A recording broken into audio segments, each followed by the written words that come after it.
Curtis had a disease which was characterized by progressive scarring of the lungs, pulmonary fibrosis.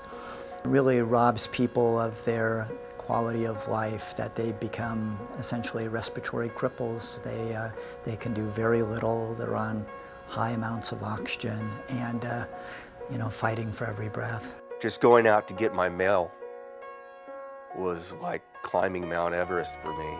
I had a family, 2 little boys, and this just floored me. Had to quit my job, stayed at home. I asked my doctor about how long I had to live, and he said, "You've got about 2 years." We weren't sure he was going to get the lungs in time. I mean, we were hopeful there, but we were really scared. When the call came, it was like, really? This is it? It was an 18-hour surgery. I woke up 4 days later in ICU, and the first thing my surgeon said to me was, "We almost lost you." The day Dad got to come home finally, you hadn't seen him for so long, but Dad was kind of standing back by the tree, and you came running up and looked all of a sudden your eyes almost popped out of your head. When I saw him, I just ran over and hugged him and started crying. Do you remember Brocky? No. No, you don't remember? You guys have a nice day at school today? What'd you guys do? Well, To me, that's everything for my kids to enjoy their time with me. This is an antifungal. This keeps fungus from growing in my lungs. It's pretty nasty stuff. I take about 30 prescription medications twice a day.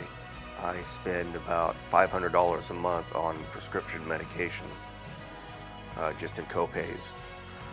I used to have a 401k and a profit sharing and all this with my company. That's all gone.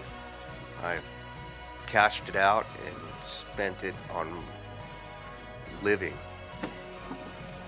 Careful. After you have a transplant, there's this rush of emotion, what to do with the rest of one's life. It's easy to say, okay, you're well, go forth and have a wonderful life, but people have to pick up those pieces. I'm hoping that he eventually gets that sense of normalcy that he's striving for. My purpose now is to take care of my children.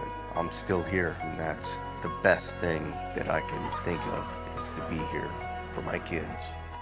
Just because you don't want to be an organ donor or haven't thought about it, once you're gone, you don't need those things anyways. The fact that someone out there was kind enough and thoughtful enough in a difficult time in their life to give my son some lungs is the biggest thing ever. be a donor and save a person's life like my dad's.